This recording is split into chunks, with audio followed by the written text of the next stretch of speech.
안녕하세요. 이번 시간은 제16회 실무 이론 평가 문제 풀이하도록 하겠습니다. 1번 회계의 정의에 관한 설명으로 옳지 않은 것. 회계의 정의. 회계의 목적은 정보 이용자의 경제적 의사결정에 유용한 정보를 제공하는 것이다. 맞죠? 회계는 기업 경영에 대한 수탁 책임을 경영자가 성실히 수행하였는가에 대한 정보를 제공합니다. 그 다음에 3번 회계정보의 이용자의 회계정보를 생산하는 경영자는 포함되지 않는다. 회계정보를 생산하는 자가 경영자일 텐데 이 사람도 회계정보의 이용자죠. 뭐 경영 방침을 수립하거나 이렇게 3번이 틀렸네요.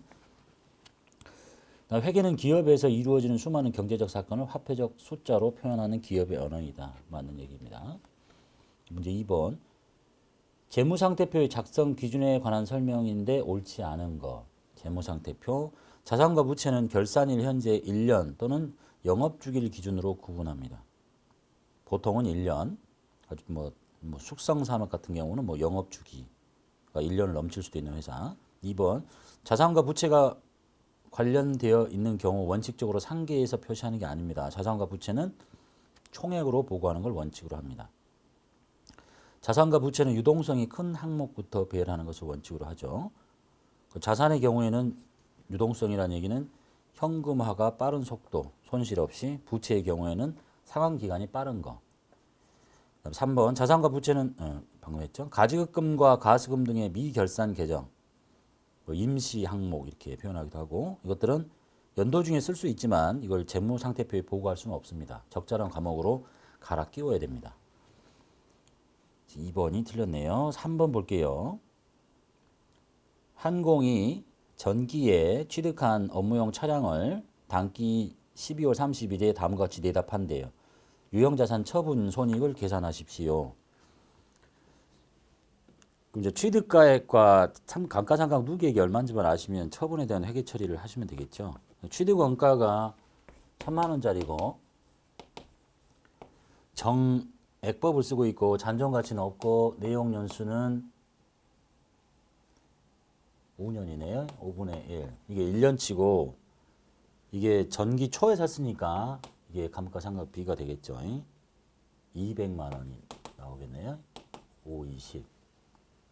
그리고 올해 말까지 갖고 있다가 파니까 또 감가상각비가 200이 나올 거고 합치면 이게 감가상각 누계액이겠네요. 그러면 이제 유형자산인 차량이죠. 차량 원방구를 뺍니다. 취득원가 1,000만 원. 그 다음에 감가상각 누계액 400 붙었죠. 처분 시까지 고려한 금액. 그리고 처분 금액이 500이에요. 자산이 500 들어왔다 치고 뭐 채권이 생길 수도 있고 벌어진 차이 좀 부족하죠. 100만 원만큼 유형자산 처분 손실이 생겼네요. 4번 다음 자료를 이용해서 상품 소매업을 영위하고 있는 이 항공실업의 단기 순이익을 계산하시래요. 단기 순이익 매출 나왔네요. 매출 200만 원에서 매출 원가를 빼시고 그러면 매출 총이익이 나오겠죠. 80만 원. 여기서 판매비와 관리비를 빼고 급여 있네요. 30만 원. 그러면 영업이익 5, 6, 7, 8, 50만 원이고 이자 비용, 영업의 비용 10만 원 빼면 순이익은 40만 원이 되겠습니다. 문제 5번 상품 소매업을 영위하는 항공실업에 다음 각 상황별로 나타날 수 있는 계정 과목 옳지 않은 거. 은행 예금에 대하여 이자를 받았다. 그러면 돈 받았다 그러면 현금 적고 이자 수익 이렇게 하시면 되겠죠. 단기 매매증권을 내다 팔았어요. 그러면 비싸게 팔면 단기 매매증권 처분이 싸게 팔면 단기 매매증권 처분 손실. 그래서 단기 매매증권 처분 손익이 나올 거고. 건물인 유형자산을 내다 팔았으면 유형자산 처분이 처분 손실 맞고 건물을 임대해요. 빌려주고 보증금을 받았어요. 그러면 임대료 수익은 월세를 받았을 때 쓰는 거니까 임대 보증금 얘는 부채예요. 내가 지금 빌려주는 사람이 입장이니까 돈 받고 부채 잡고 새 들어 사는 사람은 돈 주고 임차 보증금 기타 비유동자산 그래서 4번이 틀렸네요. 월세를 받았을 때 임대료 수익. 문제 6번 선생님의 질문에 올바른 답변을 한 사람. 선생님이 업무용 비품을 내다 파시고 처분하시고 대금을 한 달 후에 받기로 한 경우에 차변에 적을 게 뭐예요? 업무용 비품을 처분하는 건 상거래가 아니니까 미수금이라고 하셔야 되겠네요. 답은 강모연 미수금. 7번 한공이 주당 액면금액 5,000원인 보통주 100주를 주당 6,000원의 현금으로 발행했을 때 영향. 이것도 약간의 범위를 넘치게 보입니다. 우리는 주식회사를 다루지 않는데 잘 뭐 봐도 되겠네요. 이제 주식을 발행하면 분계를 이렇게 합니다. 제일 먼저 여기다가 자본금을 적어요. 자본의 증가예요. 자본금은 액면가 곱하기 주식수로 적습니다. 그러니까 액면은 5,000원짜리고 곱하기 주식수가 100주야. 그러면 50만 원이라고 적으시면 되겠죠. 주식 발행할 때 첫 번째 액면가 곱하기 주식수로 자본금을 적습니다. 그 다음 두 번째 이제 돈 받아야 되겠지. 여기는 발행가 곱하기 주식수로 돈을 받습니다. 현금으로 받았대죠. 그 현금 발행가는 6,000원 100주. 그럼 60만 원. 이렇게 액면가 곱하기 주식수예요. 발행가 곱하기 주식수. 그럼 이제 돈이 더 적는 것보다 많잖아요. 그럼 이쪽에 뭘 채워야 되겠죠. 그래서 뭐라고 하냐면 주식을 발행했는데 액면보다 비싸게 팔았어요. 주식 발행 초과금이라고 합니다. 이 주식 발행 초과금은 자본, 이 거래가 영업활동이 아니죠. 주주와의 거래야. 자본 거래를 통해서 벌어진 이익, 자본 잉여금에 들어있습니다. 그래서 재무제표에 미치지는 영향으로 옳지 않은 것은 일단 여기 자산이 증가했죠. 현금 받았으니까. 그 다음에 자본이 증가했나요? 자, 자본은 주식회사의 자본은 잘게 쪼개면 여기 보이는 자본금과 그 다음에 자본잉여금 얘가 좀 이거죠. 그 다음에 자본조정 그 다음에 기타 포괄손익 누계액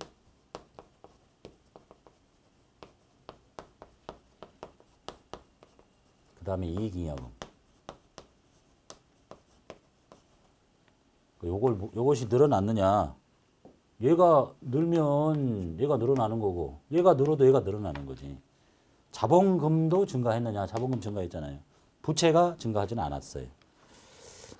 그래서 간혹 이 주식회사의 자본에 대한 문제가 이렇게 출제가 되고 있는데 이제 약간 범위를 넘쳐서 어렵게 하려고 하는 것 같으니까 뭐 배워두셔야 되겠죠. 그렇다고 해서 또 자본을 다 배울 수는 없는데 급수의 특성상 그냥 그렇다고 난이도 조절을 위해서 나왔는지 실수해서 나왔는지 모르겠지만 주식회사를 다루지 않는 FAT 2급에서는 주로 개인회사의 자본금만 존재하고 뭐 가끔 돈 빼가면 인출금 이 정도에서 끝나야 되는데 자꾸 이렇게 주식 발행에 대한 얘기, 이 자본 계정에 뭐 자본잉여금이나 자본조정 뭐 이런 거 물어보는 얘기, 그다음에 이것도 한번 나왔었죠. 여기에 속하는 것 중에 하나가 매도 가능 증권 평가 이익 손실 이렇게 있는데 범위가 좀 맞지 않다 이렇게 보시면 되겠네요. 자, 8번 다음은 재고자산 매입과 관련된 자료인데 취득 원가를 구하시래요. 재고자산의 취득 원가는 매입가액에다가 취득과 직접 관련된 거래 원가가 있으면 모두 다 더해버리시면 되죠.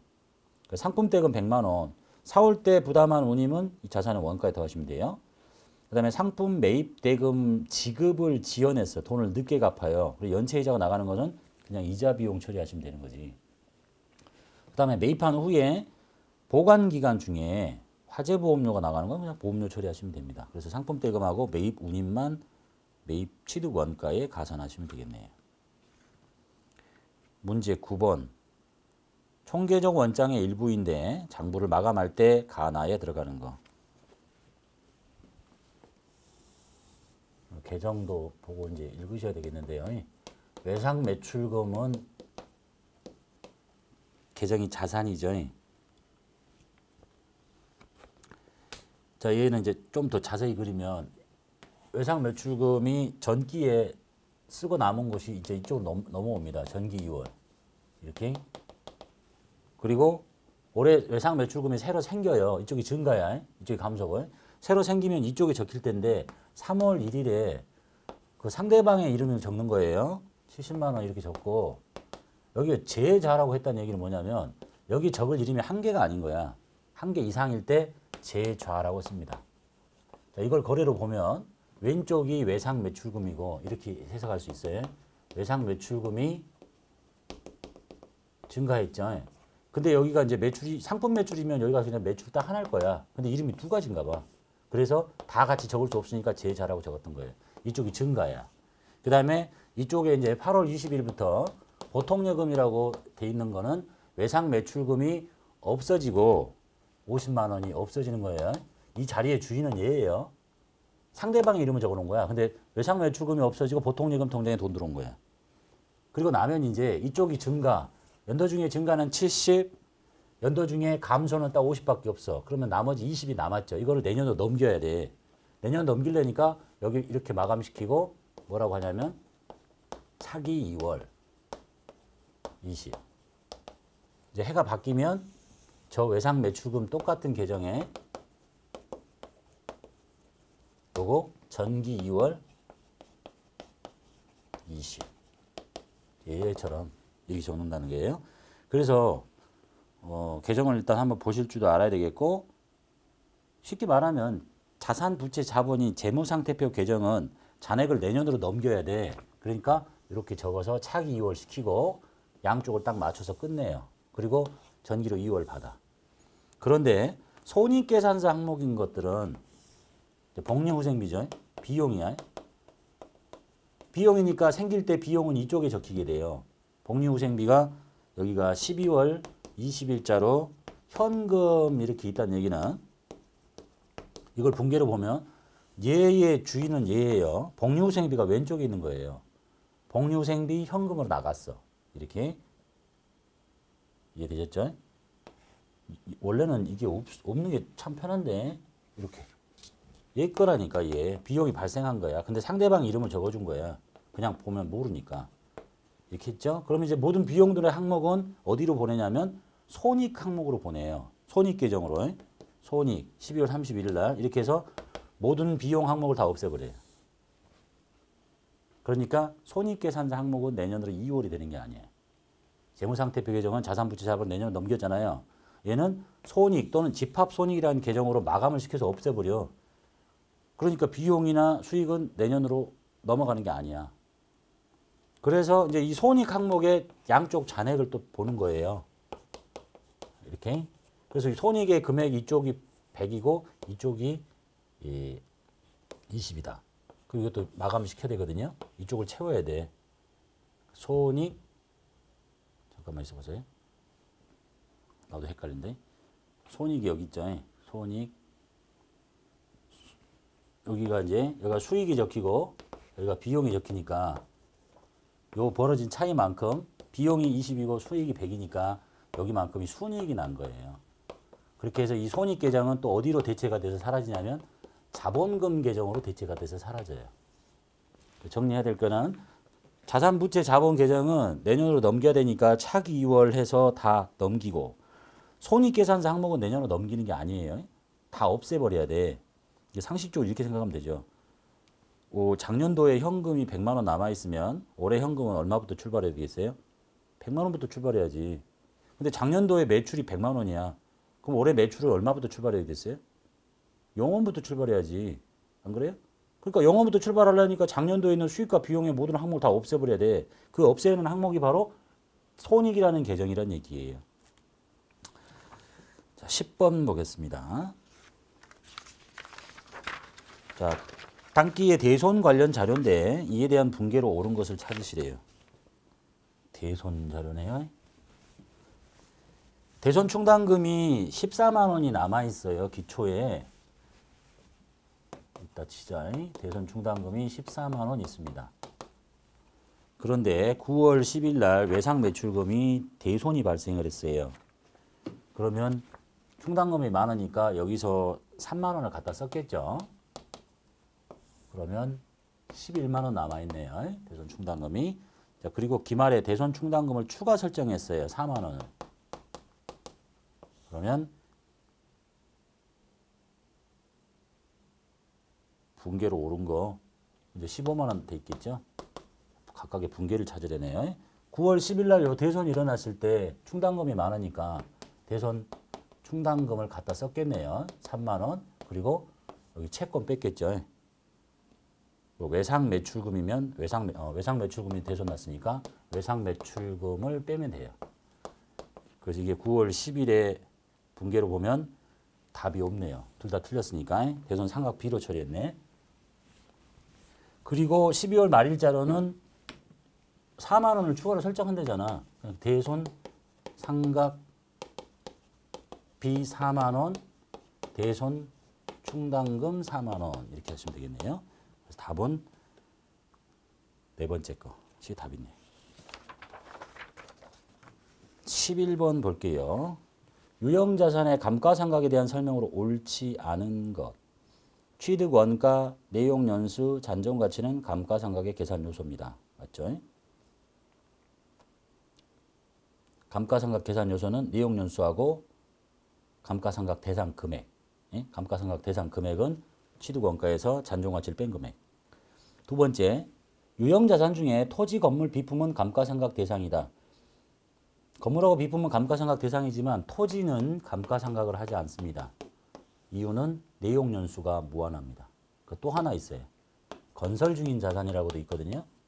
건설 중인 자산도 상각하지 않습니다. 이유는 얘는 취득이 아직 완료되지 않았기 때문에 그럽니다. 요 개정 과목은 윗급수에서 많이 나오는데 장기간 어떤 자산을 취득을 하는데 기간이 길어요. 돈을 계속적으로 줘야 돼. 현금을 이렇게 주면서 마치 선급금처럼 건설 중인 자산 계속 몰아놔. 그래가지고 완공이 되면 이걸 싹 빼고 본 계정인 뭐 건물이나 기계장치로 갈아 끼워요. 그러니까 이게 좀 취득이 완료되지 않았잖아요. 그러니까 상각을 하지 않습니다. 감가상각 방법에는 정액법, 정률법, 연수합계법, 생산량 비례법 등이 있습니다. 맞네요. 간접법에 의한 장부 기록은 차변의 감가상각비, 대변의 감가상각 누계. 간접법이라는 얘기는 이 자산, 유형자산의 취득을 상각을 할 때 직접법은 이 유형자산을 직접 제거시켜버리는 거고, 예를 들면 이게 건물이 있는데 건물이 100원 현금 주고 샀다. 상각을 하면 이렇게 바로 빼면 직접법이고 뭐 10원씩. 그렇게 하지 않으면 저것에 감가상각 누계에 차감 항목을 쓰는 거. 그리고 여기다가 감가상각 비 이렇게 하는 거 보고 간접법이라고 해요. 우리 주로 이렇게 하고 있었죠. 12번 회계 처리 시 차변에 나타나는 계정 과목으로 옳은 거. 차변. 종업원 김영업 씨가 퇴직하게 되어 퇴직금 150만 원을 현금으로 줍니다. 자, 그런데 단 퇴직급여 지급 직전에 퇴직급여 충당부채가 500 남아있더래. 자, 퇴직급여 충당부채는 부채로서 오른쪽에 남아 있습니다. 500만 원. 이거는 이제 언제 설정하냐면 이렇게 하는 거예요. 매년도 말에 살짝 범위가 넘치는 것 같기도 한데 매년도 말에 모든 전 임직원이 다 나가겠다고 줘야 될 돈을 계산을 해. 그걸 보고 퇴직금 추계액이라고 합니다. 줘야 되겠다 그러면 줘야 될 금액을 계산해서 이렇게 비용을 잡아요. 매년 말에. 그리고 나서 진짜 이제 퇴사를 했잖아요. 퇴사가 일어나면 이걸 갖다 쓰는 거야. 마치 대손 충당금 갖다 쓰듯이. 근데 얘는 진짜 부채예요. 퇴충 얼마 있냐? 500 있죠. 나가는 퇴직금은 150밖에 안 돼. 현금으로 150을 주는데 마치 대손이 일어났을 때처럼 대손 충당금 많으면 다 갖다 쓰라니까. 이렇게 부족하면 대손 상각비 나오듯이 얘도 퇴직급여가 나와요. 근데 이미 비용 처리하고 퇴직급여 충당부채 만들어 놨으니까 이렇게 갖다 쓰시면 돼요. 그리고 혹시 나갈 때 뭔가 세금을 걷더라 그러면 예수금 이렇게 처리하시는 건 똑같고. 그래서 차변의 계정 과목은 퇴직급여 충당부채입니다. 근데 만약에 이게 없어요. 그러면 그냥 퇴직급여예요. 퇴직급여 150, 현금 150. 13번 보겠습니다. 다음은 출장사원의 업무 보고와 관련한 대화 내용의 일부인데 가와 나에 해당하는 대변을 찾으래. 대변. 오른쪽. 출장은 잘 다녀오셨나요? 예, 잘 다녀왔습니다. 출장지에서 50만 원을 송금하셨던데요. 예, 송금액은 가. 송금액은 매출처로부터 회수한 상품 매출에 대한 외상대금이고, 그러니까 이제 돈이 보통예금 통장에 송금이 됐다는 얘기죠. 50만 원이. 이렇게. 내용을 알 수 없어서 뭐라고 했겠어요? 가수금 이렇게 했겠지. 이렇게. 그래서 이제 원인을 돌아와서 물어보니까 아, 이 가수금이 50인데요. 그 원인이 뭐냐면 매출처로부터 회수한 상품 매출에 대한 외상대금이야. 그 외상 매출금을 회수했다는 얘기 아니야. 외상 매출금을 40을 없애시고 그 대변에 그 다음에 거래처로부터 받은 상품 주문대금이야. 돈 미리 받은 거 아니야. 선수금이라는 얘기가 되겠습니다. 10만 원. 대변. 14번 볼게요. 도매업을 영위하는 항공상사가 결산 시 차입금에 대한 기간 경과분 미지급 이자를 계상하지 않을 경우 결산 때 차입금에 대한 기간 경과분, 차입금이라는 얘기는 돈 빌린 게 있는데 기간 경과분, 이제 돈은 이렇게 회계년도 이렇게 걸쳐서 돈을 빌려가지고 이자를 인하되는데 연할 여기에 해당하는 기간 경과분 이자를 계상을 해야 되는데 안 했어요. 그럼 해볼게요. 이자 비용 이렇게 잡으라는 게 아니야. 비용이죠. 자, 이자 비용 이렇게 잡았어야지. 전체 이자 중에 여기에 해당하는 거. 이걸 잡았어야 되고 성격은 뭐예요? 이자라는 비용이 발생했는데 못 줬잖아. 왜 못 준 거야? 줄 날짜가 안 됐잖아. 이날 줘야 되니까. 미지급금의 성질이 같네요. 미지급 비용. 얘는 부채예요. 미지급금하고 똑같아. 얘는 비용이죠. 자, 이걸 했어야 되는데 안 했대요. 그러면 재무제표에 어떤 영향을 미치느냐? 일단 비용을 안 잡았잖아. 비용이 과소하게 되면 어떻게 돼요? 비용이 적어졌으니까 순이익이 커지겠지. 순이익이 과대하게 됩니다. 자, 그걸로 끝. 부채를 잡아야 되는데 안 잡았죠. 부채가 과소해요. 그럼 어떻게 돼요? 부채가 과소하면 이 그림 생각나시죠? 자산, 부채, 자본. 부채가 과소하게 계상됐어요. 그럼 이 그림을 올리면 되지. 뭐가 커져요? 자본이 과대 계상이 돼요. 자산하고는 아무 상관없어요. 그래서 1번 부채가 과소계상 틀렸고 자산하고는 아무 상관없고 자본이 과대계상된 거예요. 그 다음에 순이익이 과대계상됐습니다. 그래서 답은 4번이 되겠습니다. 15번 가에 해당하는 회계 공준 가정. 가란 기업이 설립되면 해산이나 청산 없이 계속적으로 존속하는 경영 주체라는 가정하에 모든 회계 처리하는 게 계속 기업의 가정, 즉 계속 기업의 공준이 되겠습니다. 여기까지 하고 마치도록 하겠습니다.